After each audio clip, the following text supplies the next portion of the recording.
Part I. The paper ghost Missouri. August 1961. The heat in Missouri didn't just sit on you, it leaned against you, heavy and wet, smelling of asphalt and corn dust. Silas Vance sat in the booth of Debbie's Diner, halfway between Jefferson City and the forgotten town of Elmwood. He was a man designed to be overlooked. 38 years old, receding hairline, wearing a beige suit that was neither expensive nor cheap. He looked like a man waiting for a bus, or perhaps a regional sales manager for a fertilizer company. On the formica table before him lay a half-eaten slice of cherry pie, a pack of Lucky Strikes, and a folded copy of The Street. Louis Globe Democrat. But Silas wasn't reading the headlines about the Berlin Wall. He was watching the street through the grease-smeared window. Across the road, the Elmwood Trust and Savings Bank stood like a brick fortress. It was a sturdy building from the 20s, built to project permanence. Silas took a drag of his cigarette, watching the smoke curl against the glass. He knew something about that building that the bank manager, the local sheriff, and the mayor didn't know. He knew that, according to a misfiled municipal survey from 1919, the bank's heavy steel vault was sitting 3 feet across the property line, directly on top of a condemned county drainage easement. He crushed the cigarette out. It was time to go to work. Silas didn't drive a getaway car. He drove a slate grey 1959 Plymouth Savoy with a magnetic decal on the door that read, Missouri Department of Public Works, Engineering Div. He walked into the bank at 10:15 a.m. on a Tuesday. The lobby was quiet, save for the rhythmic thwack of a teller's stamp and the hum of a ceiling fan that merely stirred the hot air. He approached the manager's office. Mr. Abernathy was a round man, with a flushed face and a tie that was too short. He looked up, annoyed, until he saw the clipboard and the grim expression on Silas' face. Mr. Abernathy, Silas said, his voice flat and authoritative. I'm Inspector Vance from the Jefferson City Engineering Office. We have a situation. He capitalized the word with his tone. 10 minutes later, they were standing in the basement, staring at the concrete foundation of the vault.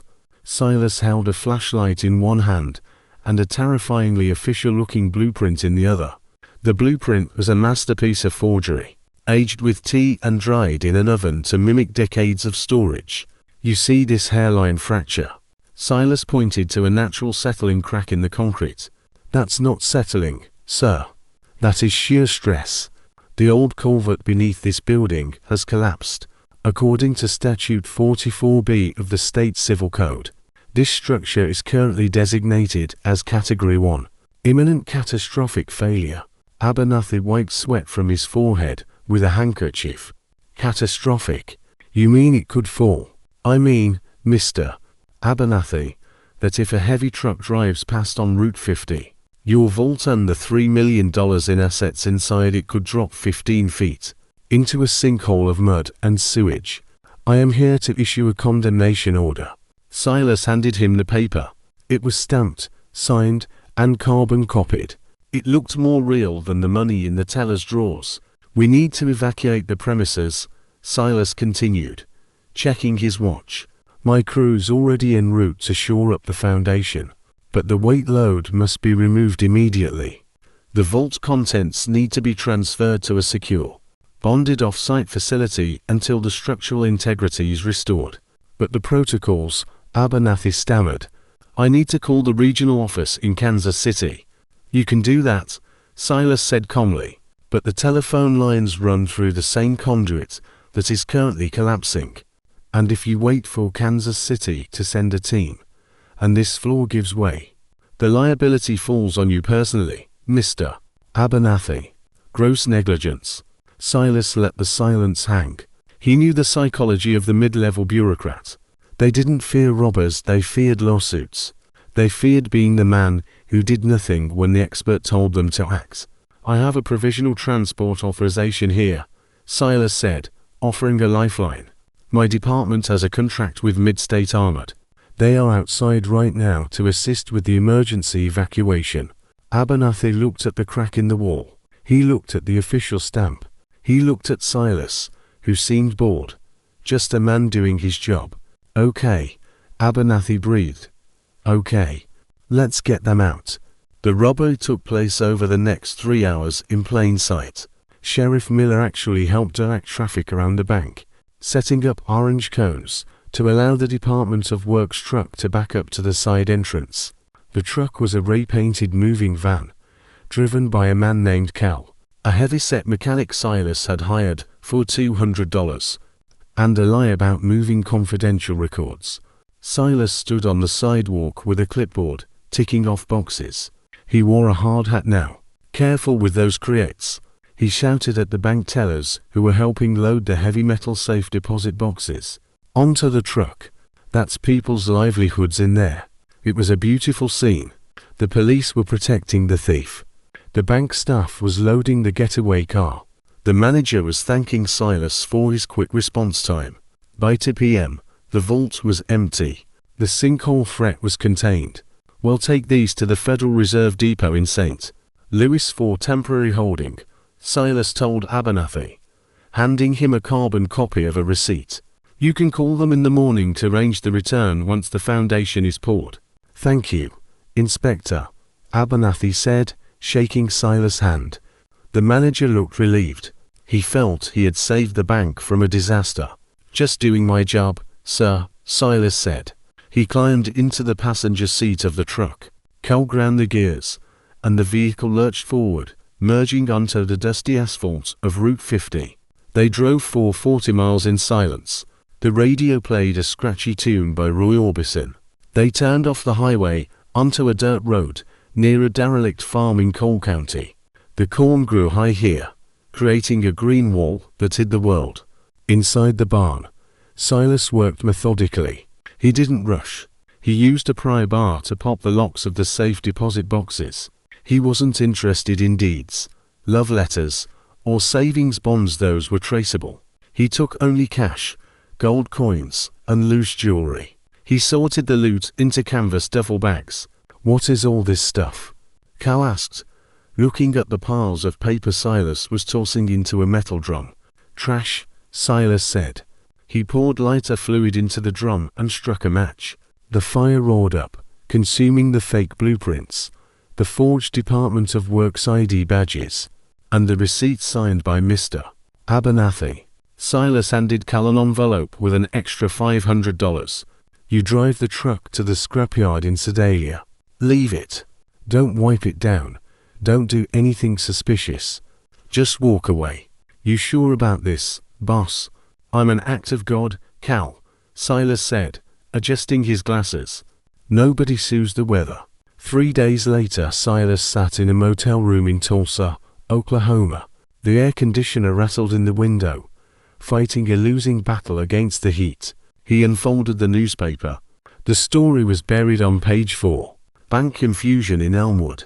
Administrative error leads to missing assets. The article didn't say robbery. It didn't mention a gunman. It quoted a confused police spokesman, saying there had been a misunderstanding regarding municipal zoning and authorized transfer protocols. They were still looking for the clerical error that had caused the mix-up. Silas smiled, just a twitch of the corner of his mouth. He took a sip of lukewarm bourbon from a hotel glass. He opened his notebook, a black leather ledger. On the first page, he wrote, Project 1. Completed.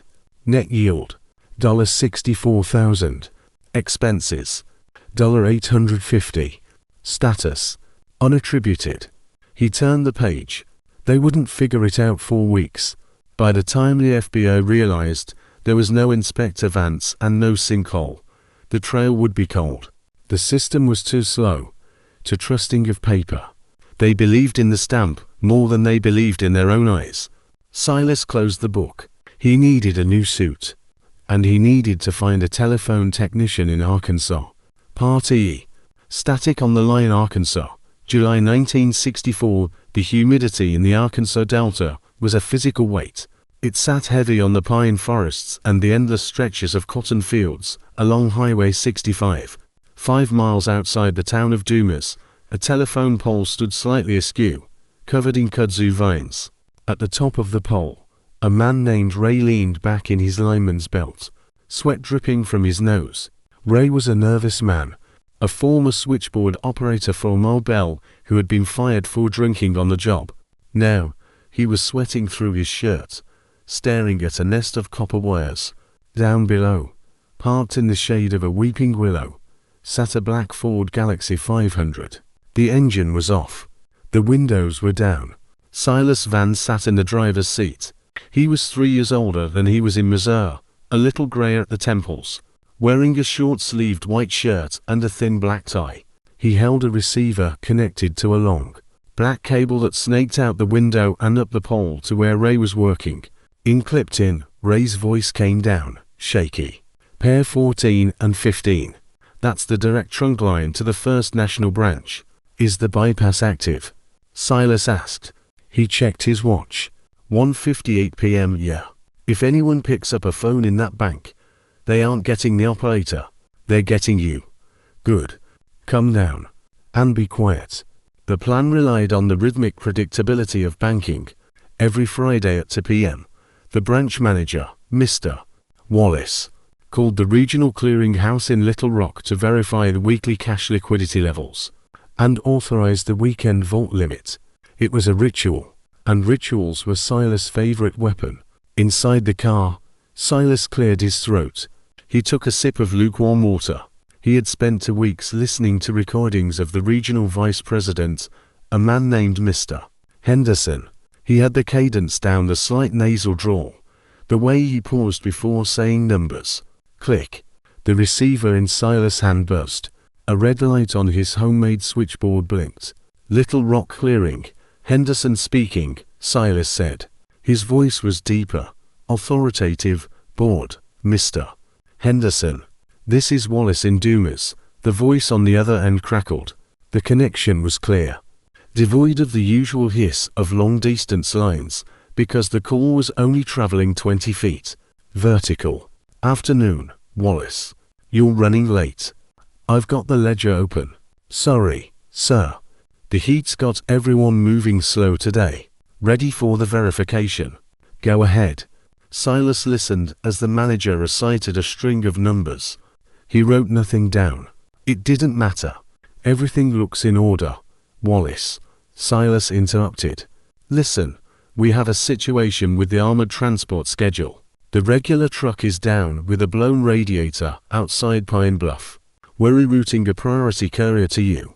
He's in a civilian vehicle to avoid attention. I need you to release the surplus $75,000 to him for transport to the Federal Reserve. There was a pause on the line. A civilian vehicle. Sir, that's highly irregular. It's not irregular, Wallace.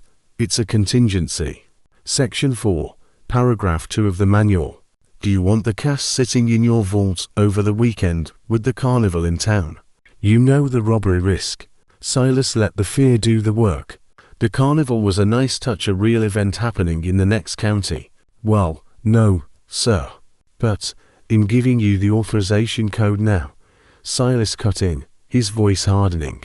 Delta-9-X-Ray. The courier's name is Collins. I'll have the countersign. Do not make me explain to the board why the surplus wasn't secured. Delta-9 X-Ray. Wallace repeated, defeated. Understood, sir. Good man. Henderson out. Silas severed the connection. He looked up at Ray, who was standing by the car door, wiping his hands on a rag. We have 20 minutes, Silas said. Disconnect the bypass. Make it look like wind damage on the insulator. Ray nodded, scrambling back up the pole. Silas started the car. The pickup was anticlimactic. Silas walked into the bank wearing a grey windbreaker and carrying a leather satchel. He gave the name Collins. He gave the code, Mr. Wallace, looking anxious but obedient, handed over the bundled cash. There were no guns, no masks, just a man doing a job and a manager following orders from a voice he recognized. The mistake: they split the money in a Motel 6 near the Tennessee border. Ray took his share $10,000 with trembling hands. I'm done, right? Ray asked, lighting a cigarette. I go my way, you go yours. That's the deal, Silas said. He was packing his suitcase. Every item was folded with precision. Buy a used car. Don't spend it all at once. And Ray, Yeah. Change your brand. Silas gestured to the pack of cigarettes on the table. Parliament. A specific blend with a recessed filter. Popular in the cities but rare as hen's teeth in rural Arkansas, where everyone smoked Marlboros or rolled their own. Ray laughed nervously. Sure thing, boss. Sure thing. He took a drag, stomped the butt out on the floor, habit from working outdoors, and left. Silas watched him go. He waited 10 minutes, then cleaned the room. He wiped the surfaces. But he missed one thing. The crushed cigarette butt lay wedged in the shag carpet, just under the lip of the bed frame. 2 weeks later, Special Agent Frank Kessler walked the perimeter of the telephone pole outside Dumas. Kessler was 50, wearing a suit that had seen better days. He looked like a basset hound, droopy eyes, slow movements, but he had a mind like a steel trap. He was with the FBI's Little Rock field office, and he was the only one who didn't buy the wrong number theory. The local sheriff was leaning against his cruiser, spitting tobacco. In telling you, Frank, it was a wire cross. The lines out here are old. Wallace got confused. Wallace swears he spoke to Henderson, Kessler rumbled. And Henderson swears he was at lunch. That means someone intercepted the line. Out here. The sheriff laughed. Who has the know-how? It's just ticks and possums. Kessler looked up at the pole. He saw the scratches on the wood from climbing spikes. Fresh scratches. He looked down at the ground. The grass was trampled near the weeping willow. He knelt. The soil was soft, a mix of clay and sand. There were tire tracks, but they were generic. He sifted through the grass with a pen. Then he stopped. He speared a small, white object with the tip of his pen and lifted it up. A cigarette butt. Recessed filter. Parliament. Sheriff, Kessler said softly. Do you sell parliaments in Dumas? No. Too fancy for us. Maybe the drugstore in Little Rock carries them. Kessler dropped the butt into an evidence bag. This wasn't a glitch, Kessler said, standing up. This was an engineer. The same kind of engineer who knew exactly how to condemn a bank vault in Missouri 2 years ago. He pulled a notebook from his pocket. He had a file on his desk labeled Unsolved Patterns. He added a new entry. Telecommunications expertise. Nonviolent. Impersonation. Get me a list of every telephone company employee fired in the tri-state area in the last 6 months. Kessler ordered. That's a lot of names, Frank. Start with the smokers, Kessler said. We're looking for a ghost, but ghosts don't smoke. Kessler looked down the long, empty highway. He could feel the presence of the man he was hunting. A man who understood systems better than the people who built them. For the first time in years, Frank Kessler smiled. He had a scent. Part E. Act of God, Oklahoma. May 1966. The sky over Moore, Oklahoma, wasn't black, it was a bruised, sickly green. The tornado had touched down 3 hours ago, carving a mile-wide scar through the suburbs, chewing at picket fences and tossing Chevrolet sedans like die-cast toys. Now came the silence, followed by the wail of sirens, and the rain, a relentless, biblical deluge that turned the red clay dust into a slurry of mud. Silas Van drove a beige 1964 Oldsmobile Vista Cruiser station wagon slowly through the debris field. He wore a yellow rubber raincoat and high galoshes. On the passenger seat sat a heavy Graflex camera with a flashbulb attachment, and a clipboard emblazoned with the logo of Sovereign General Insurance. He wasn't fleeing the disaster. He was commuting to work. The Farmers and Merchants Bank on 4th Street hadn't taken a direct hit, but the storm had shattered its front windows, and the flash flood that followed had surged into the basement level. A National Guard jeep was parked sideways across the street to stop looters.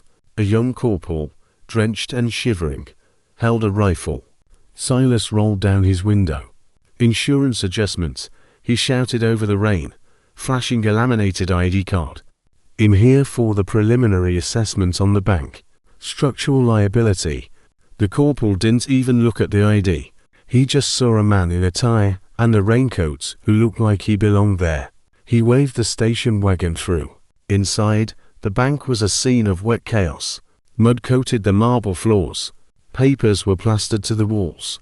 The branch manager, Mr. Tippett, was wading through ankle-deep water in the lobby. Looking shell-shocked, "Mr. Tippett," Silas called out, his voice cutting through the sound of dripping water. Mr. Reeves from Sovereign General. Regional Dispatch sent me. We need to document the loss before the mold sets in." Tippett looked at him with desperate gratitude. "Oh, thank God. It's the vault, Mr. Reeves. The basement is flooded. 3 feet of water. The safety deposit box is the deeds.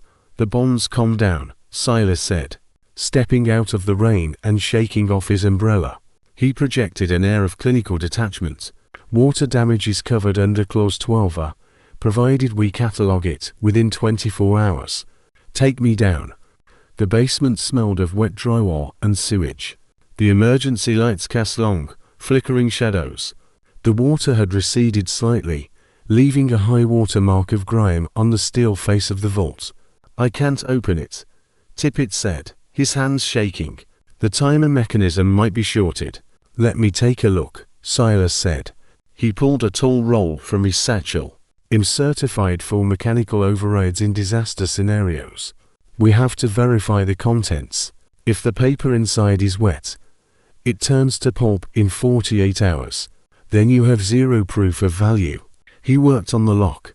It wasn't shorted. Silas knew the mechanisms of Diebold vaults better than the men who installed them. He tripped the tumblers, not with magic, but with a tension wrench and a profound understanding of friction. Clank. The heavy wheel spun. "Stay here, Mr.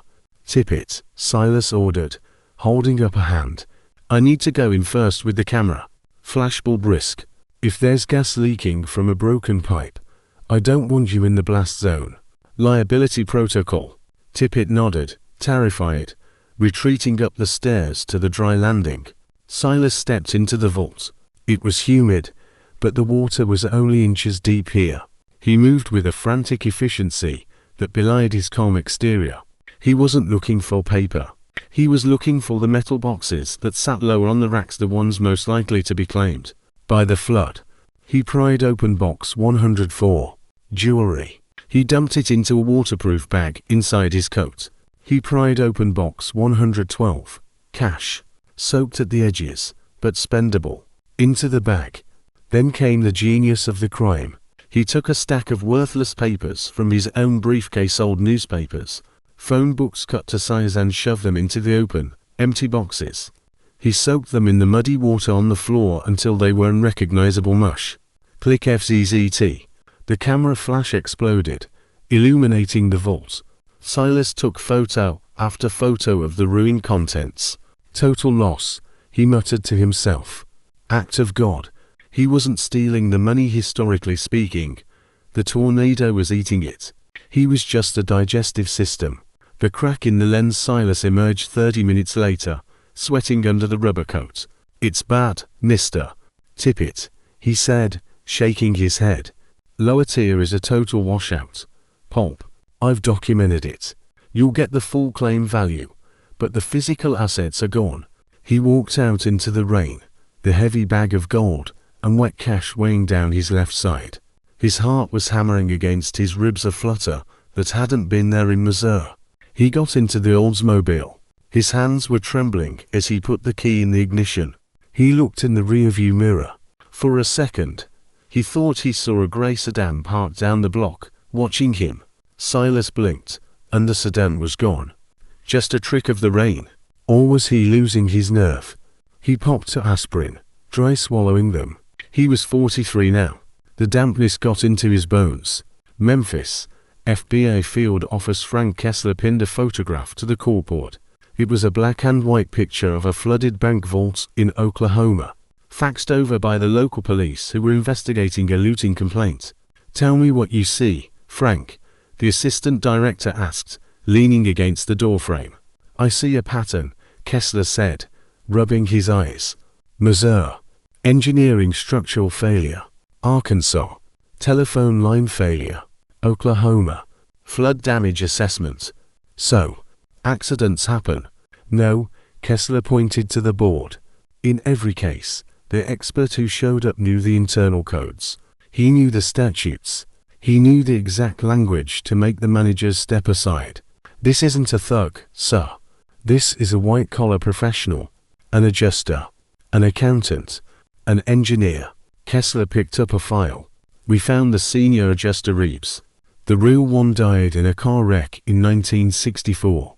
Our man stole his identity. So we have a ghost. We have a man who works in industries that deal with systems, Kessler said. Insurance. Infrastructure. Banking. He knows how the machine works because he helped build it. Kessler walked to the window. The rain was falling in Memphis too. He's escalating, Kessler murmured. He used a natural disaster as cover. That takes a cold kind of nerve. But he's getting sloppy. The witness in Moore said the adjuster drove a Vista Cruiser. Half of America drives a Vista Cruiser. Frank. Yeah. Kessler smiled grimly. But this one had a mud splatter on the fender that the witness said looked like the shape of Texas. And the witness was a painter. Visual memory. Kessler tapped the glass. He's tired. I can feel it. He's making up the plan as he goes now. And when you improvise, you make mistakes. Somewhere on Route 66 Silas sat in a roadside diner, watching the rain streak the window. The radio was playing the Beatles' Paperback Writer. He stirred his coffee. The waitress had looked at him a little too long. Was his suit too nice? Was his hair too neat? He opened the newspaper. The Ghost of Oklahoma. FBI investigates series of disasters. It was the first time they had used the word series. Silas felt a cold knot in his stomach. They were connecting the dots. The invisibility was gone. He had to stop. He had enough money to retire to Mexico or Canada. But then he looked at the bank across the street. A small savings and loan with a new armored truck parked out front. He saw the guard yawning. He saw the schedule taped to the door. He didn't just want the money. He hated the system. He hated how arrogant it was, how safe it felt. He couldn't stop. Not yet. One more. One big one to break the machine properly. He paid for his coffee and left a generous tip. The waitress watched him go, noting the way he walked stiff, like a man carrying a heavy weight. Part of Dead End Kansas-Nebraska border. August 1968. The year 1968 felt like the whole world was burning. Cities were rioting, jungles were napalmed, and leaders were being shot on hotel balconies. But out here, on the shimmering asphalt ribbon of U.S. Route 81, the only violence was the sun. It was 104 degrees in the shade, and there was no shade. Silas Van stood in the center of the highway, wearing a fluorescent orange vest over his sweat-stained shirt. He held a red flag in one hand and a walkie-talkie in the other. Behind him, a barrier of sawhorses blocked the northbound lane. A large, hand-painted sign read, "Bridge out, detour via County Road 4." There was no bridge out. County Road 4 didn't lead to a detour, it led to an abandoned gravel quarry and a dead end. Silas wiped grease from his forehead. He looked older now. The clean-shaven, nondescript face was gaunt. His eyes were rimmed with red. He wasn't sleeping. The phantom pressure of Agent Kessler was always there, a shadow in the rearview mirror. This was the biggest gamble yet. No finesse, just brute engineering of traffic flow. The armored transport, a heavy Wells Fargo beast, shimmered into view through the heat haze. It was moving fast, heavy with payroll for the missile silos in Nebraska. Silas raised the flag, waving it slowly. He looked every inch the weary road foreman. The truck hissed to a halt, air brakes groaning. The driver, a young man with a buzz cut named Miller, rolled down the heavy glass window just an inch. "Roads closed, son," Silas said, spitting into the dust. "Structural failure on the Republican River overpass. You gotta take the gravel route." Dispatch didn't say anything about a closure, Miller said, frowning. He looked at his partner, an older guard named Kowalski, who was checking a map. "Just happened an hour ago," Silas lied smoothly. "State police are on the other side. It's a mess. 5 miles down Road 4. Hang a left at the barn. Gets you back on 81. Kowalski leaned over. That road looks like a goat track. This rig weighs 10 tons. It'll hold, Silas snapped. Or you can sit here for 6 hours until the Army Corps brings a pontoon. Your call. I got asphalt to pour. He turned his back on them, the ultimate power move. He pretended to talk into his radio. Yeah. Bring the mixer up. We got a blockage here. He heard the truck's gears grind. The driver bought it. They turned right, tires crunching onto the gravel, disappearing into a cloud of white dust toward the quarry. Silas jumped into his pickup truck, a rusted Ford F-100, and followed. When he reached the quarry, the armored truck was stopped, facing a wall of limestone. The driver was trying to turn the massive vehicle round in the narrow space. Silas pulled his truck across the exit, blocking them in. He stepped out. He didn't have a gun. He held a bundle of what looked like dynamite, road flares taped together with an alarm clock, and a megaphone. Engine off. Silas' voice boomed off the rock walls. This is a shake charge. Throw the keys and the bags out, or I drop the bridge on top of you. It was a bluff. There was no bridge above them, just open sky. But panic is a powerful drug. The driver's door opened. Miller stepped out, hands up. Then Kowalski. Don't shoot, Kowalski yelled. It's insured. They tossed the canvas bags onto the gravel. 1, 2, 3 heavy sacks. Silas moved forward to drag the bags to his truck. He was adrenaline and nerves, vibrating like a plucked wire. That was when he made the mistake. He turned his back on Kowalski to lift the second bag. Kowalski, the veteran, saw the dynamite on the hood of Silas's truck. He saw the red tape peeling. He saw it was a flare. It's a fake, Kowalski roared. He lunged. Silas spun around, but he was too slow. Kowalski slammed into him, tackling him into the gravel. They rolled in the white dust. Silas wasn't a fighter. He was an actuary, a planner. He felt a fist crack against his jaw, tasting copper. Panic, cold and sharp, flooded his veins. His hand found a heavy rock in the dust. No violence. That was the rule. Kowalski's hands were around his throat. Survival. Silas brought the rock down. Crack. Kowalski went limp, rolling off him, groaning, blood matting his grey hair. Silas scrambled back, gasping for air. He looked at the blood on his hands. He looked at the unconscious man. He had crossed the line. The ghost had become a thug. No, no, no, Silas whimpered. He grabbed 2 of the bags, leaving the third, and sprinted to his truck. He peeled out, tires spinning, leaving the 2 guards in the dust. As the truck bounced over the ruts, something slid off the dashboard and tumbled out the open window. Unnoticed in the chaos, a small, black, leather-bound engineering notebook. 2 days later, Agent Frank Kessler stood in the quarry. The heat was still oppressive. He held the notebook in a gloved hand. It was dusty, battered, and utterly damning. He dropped it. The local sheriff said, shaking his head. Can you believe it? The guy pulls off a detour heist and drops his diary. Kessler opened the book. It wasn't a diary. It was a manual of operations. Page 14. Load-bearing calculations for the Elmwood Vault. Page 32. Frequency codes for Arkansas Bell switching stations. Page 50. Water displacement rates for Oklahoma basements. And there, inside the back cover, tucked into a small pocket, was a folded receipt. A dry cleaning slip from a shop in Chicago, dated 1960. Name: S. Van. Silas Van, Kessler whispered. The name tasted like victory. He turned to the sheriff. Get me a line to Chicago PD. I want everything on a Silas Van. Former employment, known associates, family. You think he's going back there? He's hurt, Kessler said, looking at the dried blood on the rocks. He panicked. He broke his own rules. A man like this, when his world falls apart, he goes to the beginning. He goes home to finish it. Kessler closed the notebook. Pack your bags, Sheriff. We're going to the Windy City. Chicago, Illinois. Silas Van sat in a dark apartment overlooking the L train tracks. His jaw was swollen purple. His hands shook so badly, He couldn't light his cigarette. The money bags sat unopened in the corner. He didn't care about them. He knew he had lost the notebook. He knew it was over. But there was one loose end. One final piece of the machine he had to break before they caught him.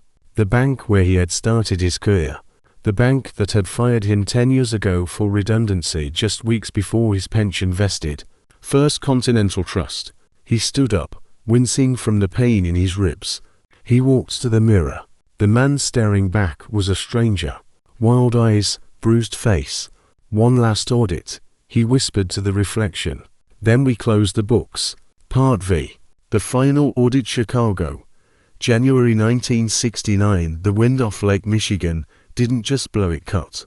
It rattled the frosted glass panes of the loop train platforms and turned the slush on State Street into grey concrete. Silas Van walked into the lobby of the First Continental Trust at 8:55 a.m. He wore a navy wool suit, a cashmere overcoat, and a black fedora. He looked like success. He looked like the establishment.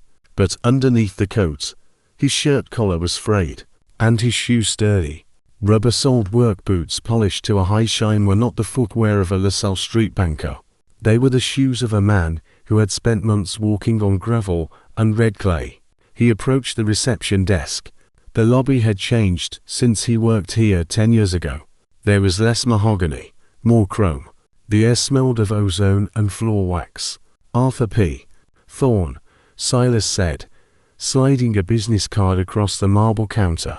Senior Audit Division, New York. I'm here for the Legacy Vault inspection. The receptionist, a young woman with a beehive hairdo and chewing gum, looked at the card. I didn't see an appointment on the roster, Mr. Thorne.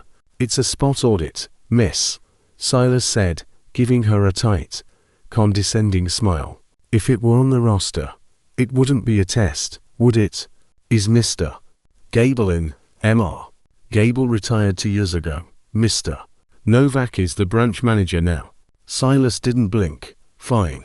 Ring Novak. Tell him I'm starting in the sub-basement. He can join me when he finds his tie. He walked past her before she could dial. He knew the building. He knew the rhythm. He moved with the arrogant momentum of a man who owns the place. The sub-basement was a relic. While the upstairs had been modernized with computers and glass, down here, the 1920s whispered in the dark. The main vault was a massive muscular circular door, 20 tons of steel. Silas knew a secret about this specific muscular model. The time lock mechanism had a deadman's latch, a mechanical override intended for trap tellers.